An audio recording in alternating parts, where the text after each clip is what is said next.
This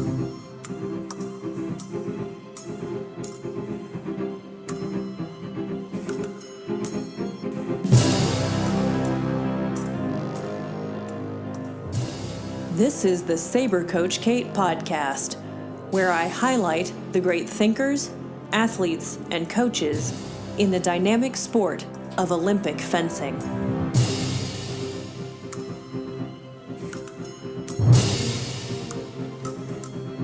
Guard. Boy, howdy. In today's episode, you will hear Vincent Bradford talk about her long struggle to reach the Olympics, what it was like for a young woman in fencing back in the day, and the people who inspired her to greatness. Her athletic career started in horseback riding, but she changed sports after meeting a friend of her riding instructor who was a fencer.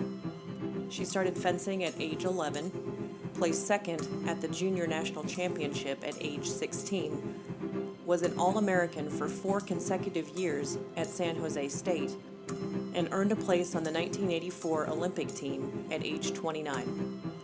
That was a great year for her, as she was both the national foil and national epee champion as well. She is the only woman in U.S. fencing history to win national titles in 2 weapons in the same year. This is the Saber Coach Kate podcast, and today I am talking to Vinnie Bradford. Vinnie, thank you so much for talking with me today. Well, thank you for having me, Kate. I'm excited to be here. You have been very influential in many respects in the fencing world as a fencer and as a coach, and I'm really looking forward to picking your brain today about how you have achieved what you have achieved. Well, thank you. I'm looking forward to your questions. All right, so first of all, how did you become a fencer? So I started fencing when I was 11 years old, and the reason I started is we knew a man who was a fencing teacher. His name, Tom Bickley. And so being 11 years old, I was fascinated with swords, and I wanted to go try it. So my parents took me down to the recreation center where he was teaching. I was the only child there. It was all adults. But he really thought I had some talent. So he kept pushing me to show up and kept giving me lessons.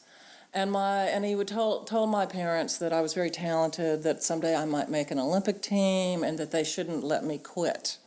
Because, of course, being 11 years old, I was all over the map. You know, I didn't want to focus on one thing. Mm-hmm. And then I went on to high school, and by that time I was pretty serious about fencing, and I was a serious athlete. But this was pre-Title IX days, and there were no sports for girls in high school. So I really had, today if I had gone to high school, I probably wouldn't have been recruited into volleyball or to basketball. But right, no one, you're tall. Because I'm tall, right? And of course, no one in those days recruited me for anything because there was no sports for women. And the only outlet I had for my desire to be, to move and to be an athlete was fencing. And what weapon did you start on? Well, of course, I started in foil because at that time, trying to think, that was in the late 60s. Women were not allowed to fence epee or saber because we might damage our reproductive organs, and we were too delicate and frail to withstand the hard hits of saber and epee. So I started in foil. That was my only option. And at that time, if I recall correctly, women fenced for 4 points, while men fenced for 5. Interesting. And there was no DE, but a little bit later in my career, direct elimination started to be part of our competition format. And again, women fenced for 8 touches, and men fenced for 10. Interesting.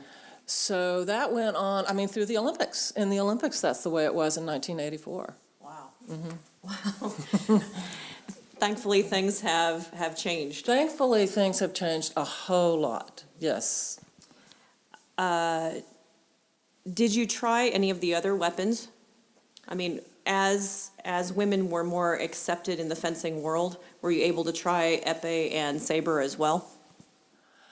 Well, in 1989, I believe, that was the first year that any country recognized women in epee, and that happened to be the United States.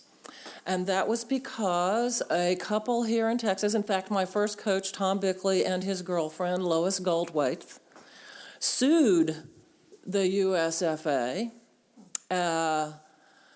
because when women would go to tournaments, they did not have the equal opportunity that men had. So men would have 3 events to fence in, and women would only have 1. So the suit, I don't think the suit ever went anywhere. I think they settled by allowing women's epee to be fenced in the national championships that year. So I did not fence in the first National Women's Epee Championships, but I fenced in the following year. Okay. And I won that. And in fact, I won the National Women's Epee Championships 4 consecutive years in a row. Wow. And in 1984, I won women's foil and women's epee national championships. Today, I think I'm still the only double national champion woman in the United States. Wow. But the reason I started fencing epee is because I had moved to San Antonio, and San Antonio at that time housed U.S. Modern Pentathlon. Right. And I needed somebody to fence against, and I fenced against those pentathletes in epee. So I trained in epee, trying to make the foil Olympic team, which I did. But That's interesting cross-training, to Yeah. say the least. Very interesting. I didn't have a choice. Yeah. Did you have any women to practice with? I mean, obviously there were some to compete against, but who? I mean, you had the male pentathletes to practice with, but who were the women at the time? Well, Stacy Johnson, a longtime friend and also foil fencer, she was a member of the 1980 Olympic team. She lived in San Antonio, and we did some training in foil together. But when it came to bouting, we only had really each other, or, as I said, the pentathletes, and there were women pentathletes at that time. But I really think fencing the men in epee made both Stacy and I very strong. And I think that's many things I attribute to my success in fencing, and one of them is that I had to stand up against these big, strong pentathlete guys, and it made me tough. Made me very tough. Yeah, I'm sure it did. So tell me a little bit about your fencing career. You've already talked about being part of the Olympic team, being national champion in a couple of weapons. What was your greatest fencing accomplishment in all of your accomplishments? Well, I think there's 2 things that I'm really, really proud of. And the first thing is that I was a part of a team or a group of women who led the way for other women in fencing, that we were part of a time when we were opening doors for other women. For example, my career in epee, when I started fencing epee, everyone was poo-pooing it. Oh, only the losers in foil are going over to epee. And so I got to be a part of the group of women who brought respect to women's epee. And then from there, everybody goes, oh, well, women can fence, they can fence epee. Maybe they can fence saber too. And so that was the next thing to fall. So I'm really proud of being part of that whole story, or that part of the history of women's fencing. And I think another thing that we did when I was a young woman in college That was I was part of a group of women who were the first to receive athletic scholarships because of Title IX. We were also the first women to go into the weight training room and get muscles. We were the first women to try to do cross training, even though, well, I'll tell you, we didn't know what we were doing looking back, but we tried. And we put up with some ridicule for that. So I think that we also were role models for younger women who said, hey, we don't have to follow these traditions, this conventional thinking that women can't be strong, and we can be strong. So I'm very proud of that. The other thing that I'm very proud of is my participation in coaching education. And I've been involved in that for 20 years. I've had a hand in many coaches, coming from the sports ranks all the way up to becoming a fencing master. So I think I've contributed to fencing that way as well. Now, I'm really curious about your perception of being an Olympian. That's something that's going to always be out of my reach because I started fencing when I was too old, truthfully, to become an Olympian. So can you tell me about the whole process of, from your 11-year-old self up to the point where you became part of the Olympic team? Hard work, hard work, hard work, sacrifice, sacrifice, sacrifice. I mean, it really is. Especially now, the expertise and the athleticism of the current athletes requires tremendous amount of physical work. You have to go to lots of competitions. And in my day, the expense was traveling around the country to all of these NACs to get points. Nowadays, athletes have to travel to Europe. It's very expensive, and it takes a sacrifice from your family. The journey, though, whether you ever become an Olympian, the journey towards excellence, we can all be on that journey.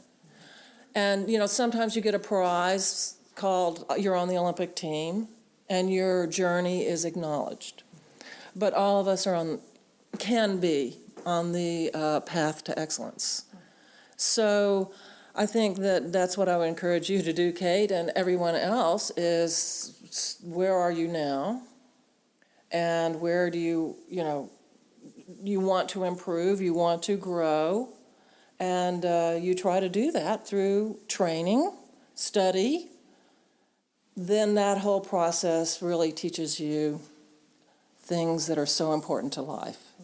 Discipline, hard work, understanding how failure is really a great lesson. Understanding how winning is a great lesson and that it's only temporary. So don't be too cocky. Yeah, that's very true. Yes.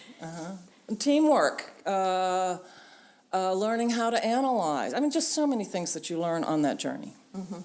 Did your training and development differ from the male athletes that were on that Olympic path?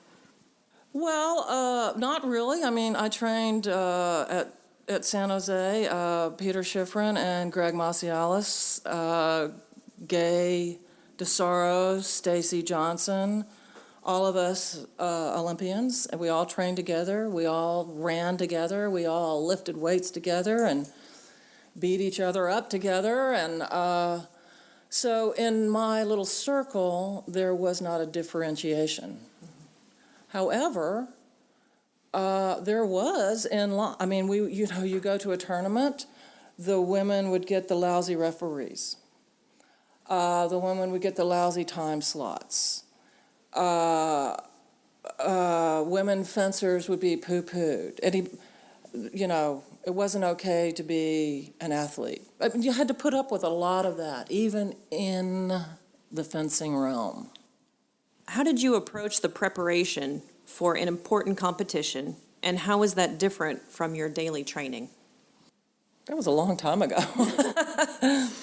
Well, as I said, we didn't, now that I've become a coach, and I have a master's degree in kinesiology, and I've done a lot of study, I look back on my preparation and realize how horrible it was. It was really wrong.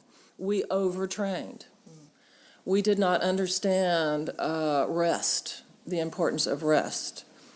We didn't have the coaching that we have today. Our coaches now are much more knowledgeable.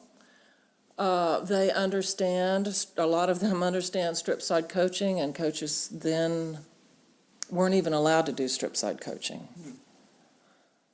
We prepared, let me put it this way, we prepared as best as we could. I did. But I lacked a lot of knowledge. And so I wouldn't give my preparation as an example to a upcoming athlete because, basically we overtrained. Okay. Yeah. Okay. But because you did, that probably led to better knowledge today. So those past mistakes became guidelines for what not to do today.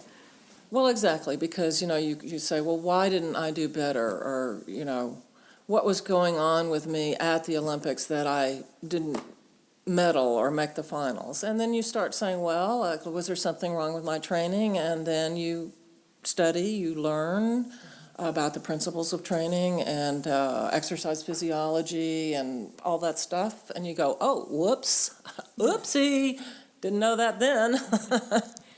Tell me about one of your international competitors that you encountered. There was a Russian woman named Sidorova, I think that was her name. And she was so beautiful. Her fencing was just so perfect.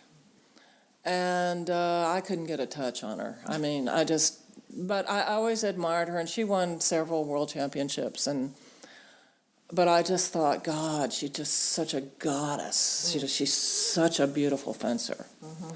And then, you look at the Italian fencers who are very, very effective, but they're like Gumby, sometimes all over the strip. And but anyway, Sidorova was one of my role models. Mm-hmm. Mm-hmm. Tell me about a time when you had to overcome difficulty as you competed, and what was the outcome? In competition, overcoming difficulty, like being down 14-0 and making a comeback. Did that ever happen?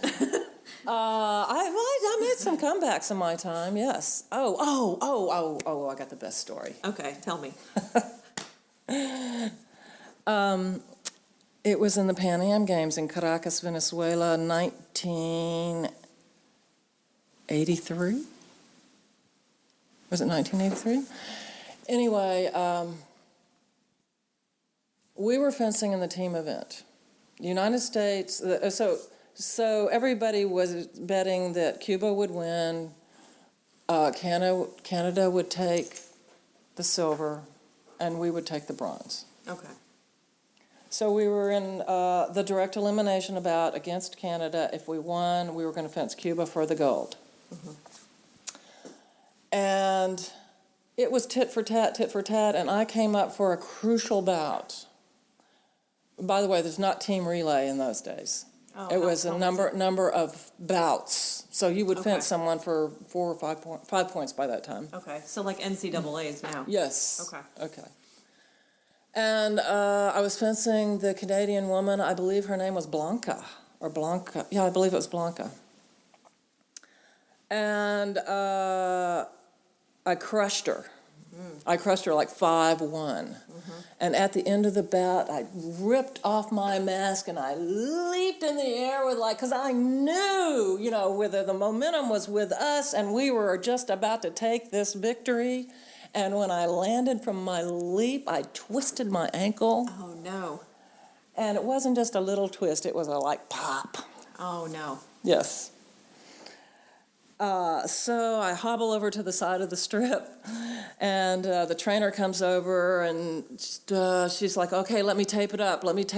And they taped it up and said, can you fence? I'm like, yeah, put me back on the strip. I can do it. And so they put me back on the strip, and the next Canadian comes up to fence me, and the referee says, ready, fence. and she comes charging at me. I take one step back. I realize I cannot move. Oh, no. I almost fall to the ground, and she scores the touch. And the Canadians are going crazy because they have got me. Yeah. So then the team captain, Jack Keane, runs out, timeout, injury. Well, the Canadians protest. You can't call a timeout for an injury that occurred in a previous bout. Yeah. So penalty touch, 2-0. Oh, no. Well, they did the right thing, truthfully. Sure. Strategically. Yeah, they did. But what happened was my opponent got overexcited, and every time the referee said, ready, fence, she would charge me. And I would just hunker down into a little ball and stick my point out, and she would run onto it. 5 times in a row, I won the bout. 5, Oh, my 2. gosh. Yes. And you couldn't move. And I couldn't move. I could just Stick your blade out. stick my blade out and drop to the ground. Wow. So she would miss me. And one time I actually did a parry repost, which she wasn't expecting. Well, you hadn't been doing that Right. until then. Yeah. Exactly. Yeah. So anyway, then I had, so that was probably my most interesting victory. Wow. And then they carried me off and put my leg in a bucket of ice water, which was the hardest thing I've ever had to endure in my life. Oh, my goodness. Wow. Okay, so we've talked quite a bit about your fencing career, but the other main aspect of your life is as a fencing coach. What was the transition from fencer to coach like for you? Very natural. I was going to graduate school and at UT Austin, and I was what is it called, an RA, a graduate assistant, but what they do is they have you teach classes. So I was teaching the fencing PE classes, and they had a fencing club, and I just volunteered to coach because it's in my blood, and one thing led to another. So I was getting a master's degree in kinesiology. I was going into education. It's just natural. If you're going into education, coaching is teaching. So the two melded perfectly. Was it hard to give up the role as fencer, or were you just ready to move on to being a coach? I was ready. I was definitely ready. Yeah. Yeah. I mean, at that point, I'm sure with all the training and, you'd already achieved at the highest level, and it would have been hard maybe to continue. Physically hard. I mean, it's grueling. And it becomes physically hard, and also you got to make a living at some point in your life, Well, yeah, there aren't a whole lot of sponsorships for fencers. So, no, but I was done competing. I really was. I was finished with it. Okay. Before we talk about your coaching, you've mentioned a couple of coaches already, but tell me about the ones that impacted you the most. Well, Michael DeSoro was my college coach. Tom Bickley was my first coach, and he taught me how to fight. Michael DeSoro, Arnold Mercado, a former president of the USFCA, who is now deceased, was my second coach, and he learned from Santelli, Giorgio Santelli. And so he started to take my fighting instincts and begin to form my technique, which was horrible.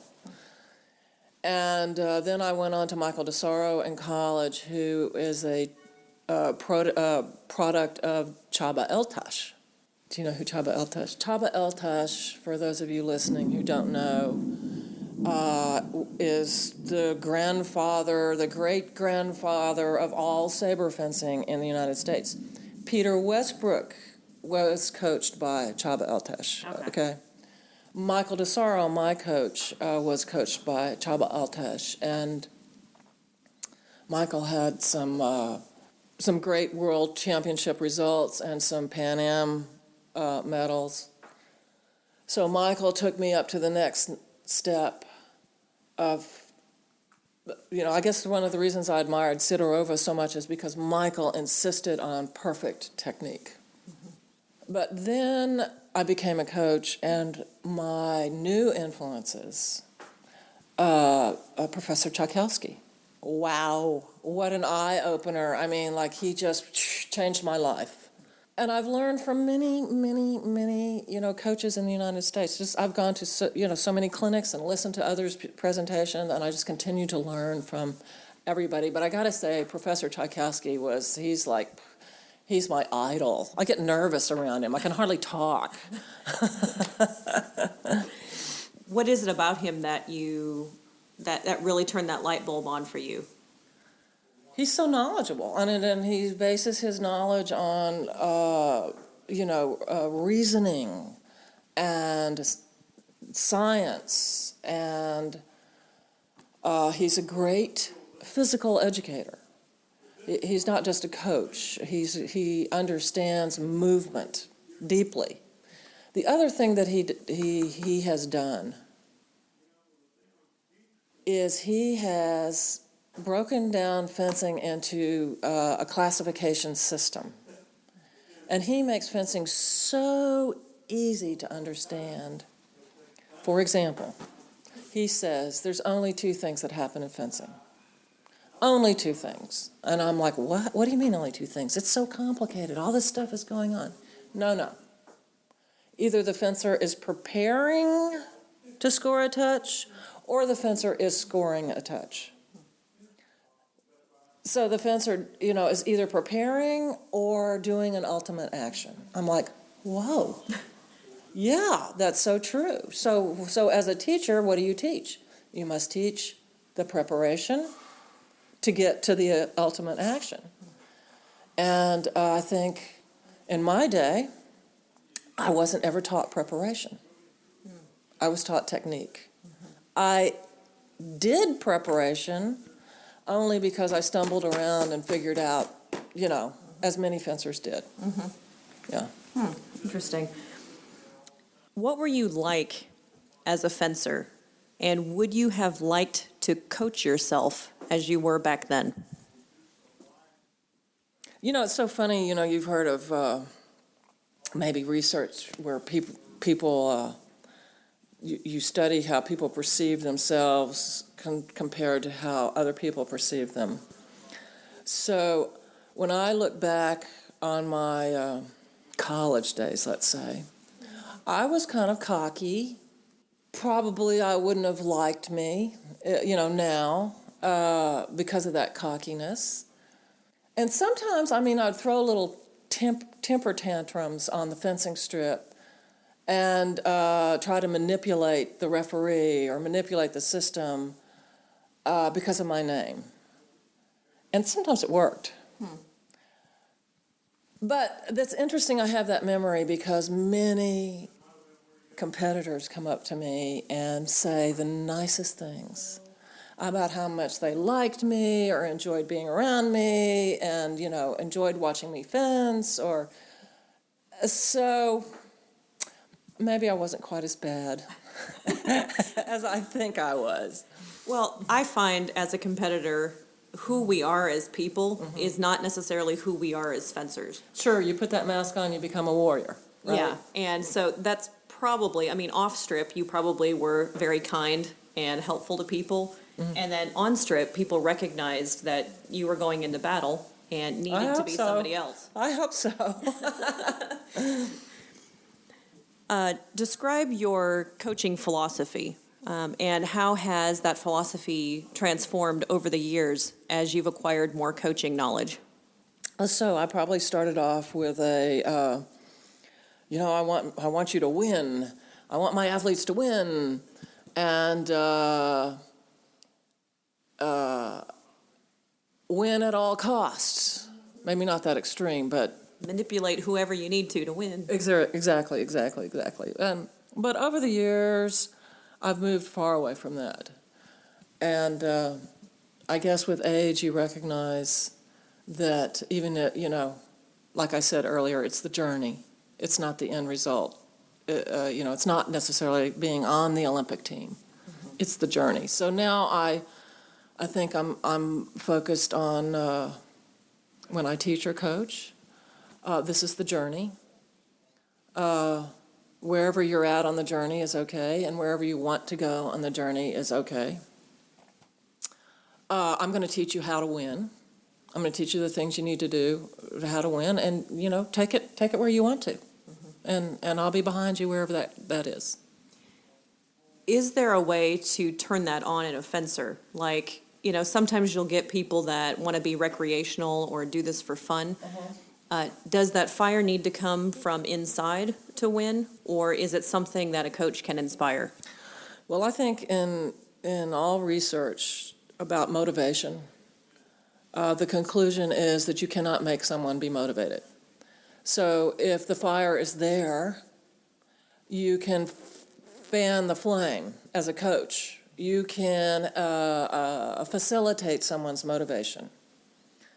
You might even flick the bick, you know what I mean? You might start the fire that the person didn't know was there. But if it's not there, if the foundation isn't there, if the motivation isn't there, you can't make them be that way.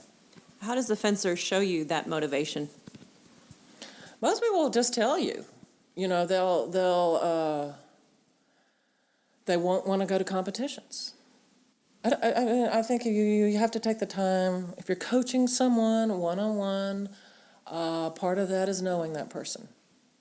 And so you find out in a variety of ways, through conversations, through physical, through their body language, through them directly telling you. I mean. What do you enjoy most about coaching? I love to see people learn.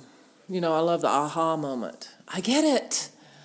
Or you've been working on a parry forward, disengage, repost, and it finally happens in the fencing bout. That's really exciting. I like to see people grow. That's does my heart good.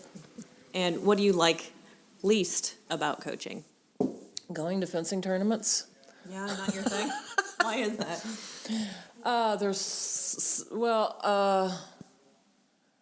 It takes a lot of energy. It does. It takes a lot of energy, and there are long days, there are weekends.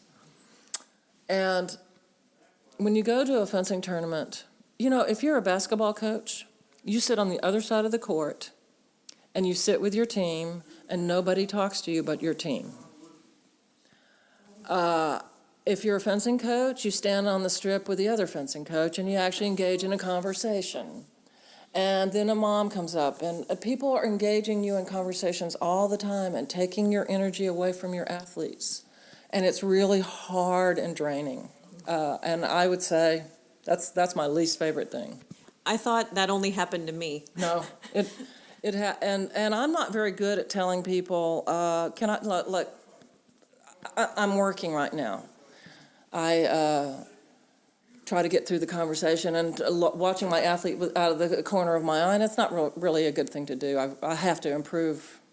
If I go back to competition coaching, I'm going to have to improve that, yeah. Well, so much of coaching, though, is building those relationships with other coaches. And so it's hard to maybe draw that line and say, listen, I can't talk right now, because everybody's so busy. Yeah. And you don't want to make people angry, because you might need their advice or their coaching later. So Absolutely. And it's a delicate, fine line to walk.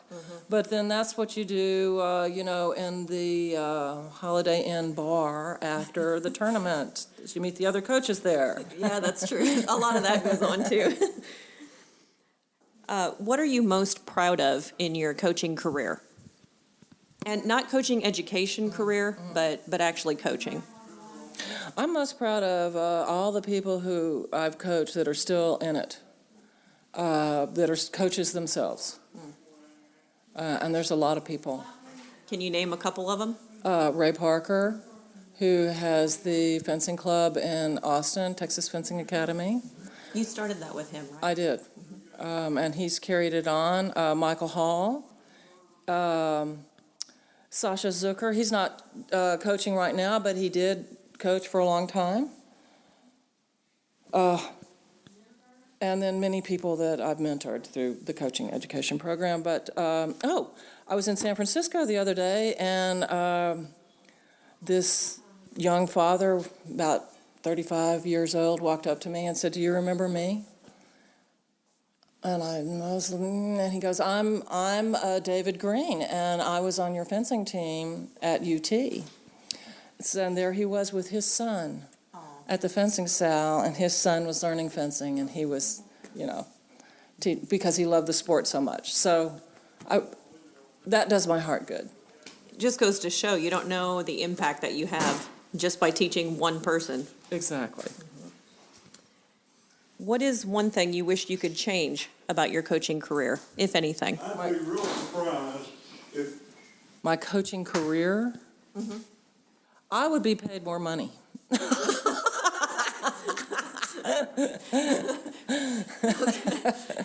Don't we all wish for that? Yeah. Yeah, I think fencing coaches give a lot away for free. And I'd like to see fencing coaches, all of us, get more money to be paid for what we do. I guess people really can't afford that if you think about it. But I really think fencing coaches deserve a lot more monetary reward and maybe some more, just recognition reward. Yeah, I find that there's such an intimate relationship between fencing coaches and their students because it's almost always one-on-one. And some more recognition, I think, for us would be great. Yeah. Yeah, and if not the recognition, I'll take the money. Yeah. Yeah. Yeah. Okay, so now I'm getting to the end part of our interview. And like I always explain to my guests, I spent a couple of years in France and came in contact with this famous questionnaire. It was originally developed by Marcel Proust, and he used these questions to get to know himself. And it was picked up by a famous French talk show host, Bernard Pivot, and he had a program called Culture Soup, Bouillon de Culture. And then James Lipton from Inside the Actors Studio picked up on this idea. And so I have 10 questions for you based on these three famous men's questions that they would always ask other people. Okay, so first of all, what is your favorite word?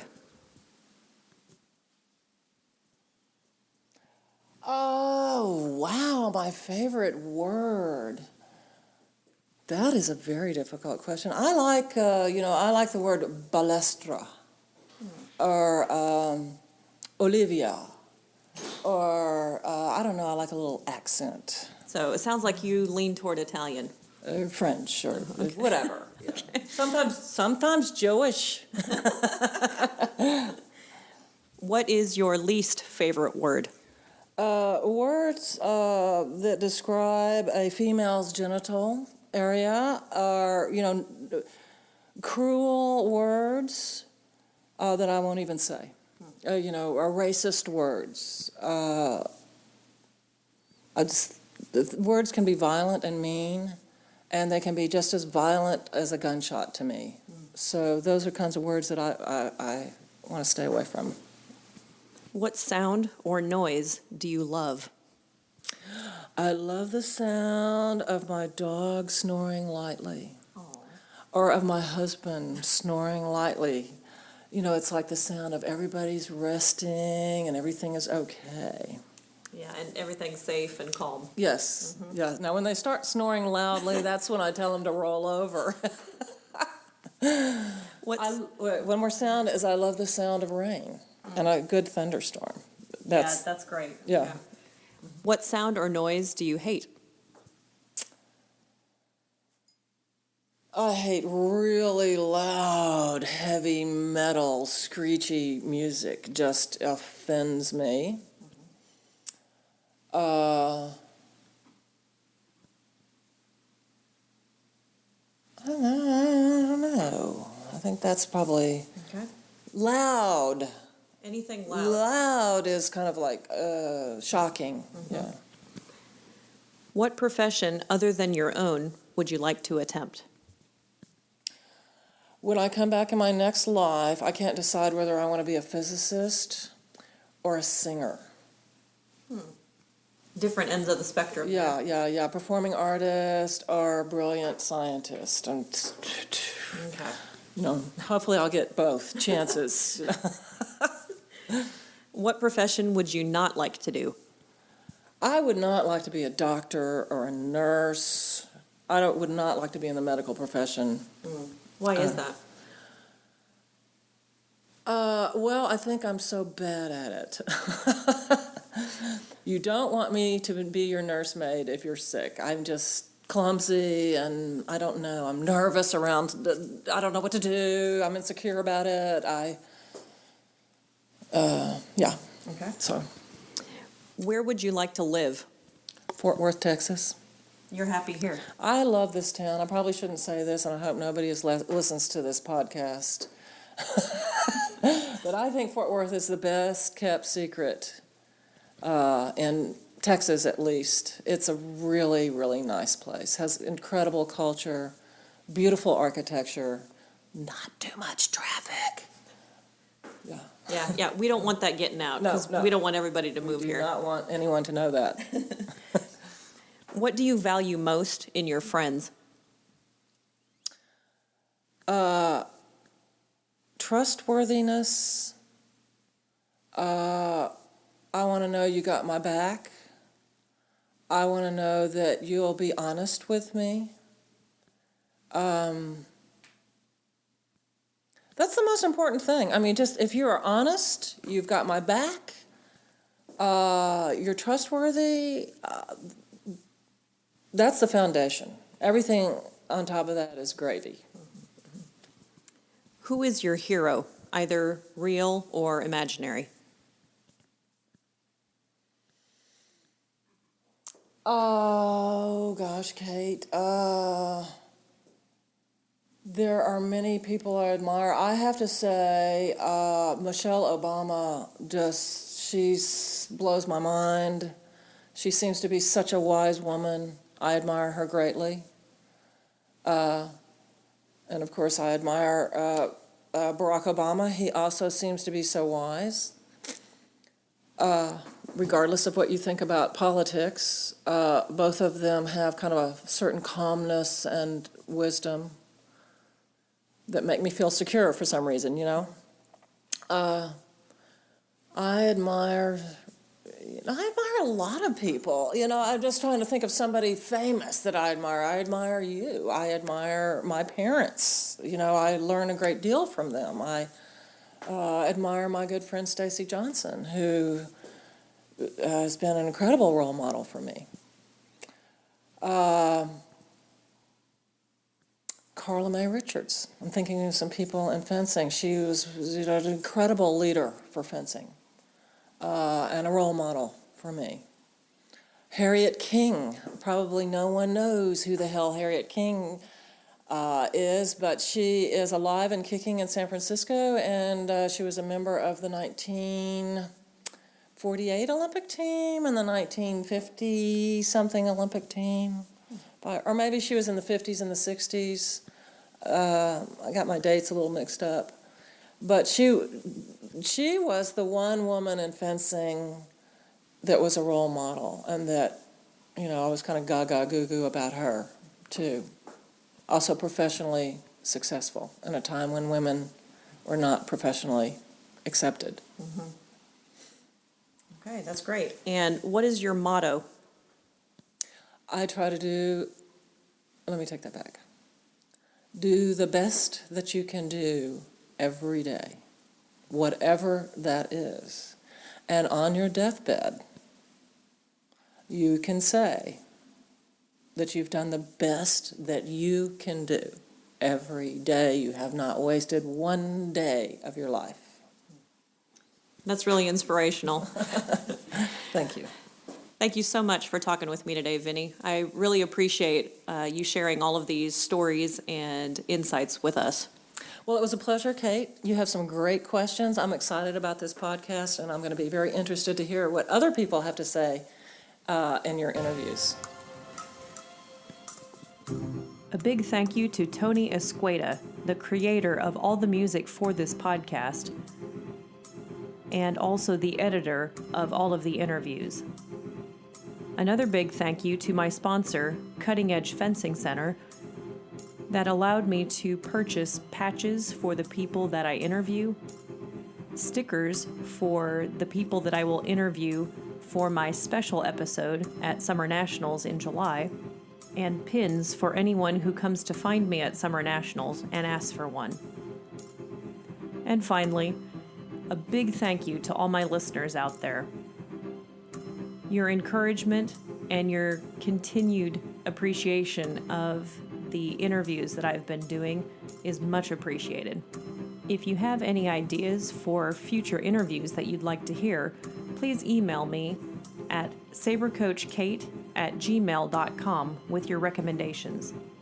Also, please visit my blog, sabercoachkate.wordpress.com, for articles about the general aspects of fencing and some specific topics that have touched me personally.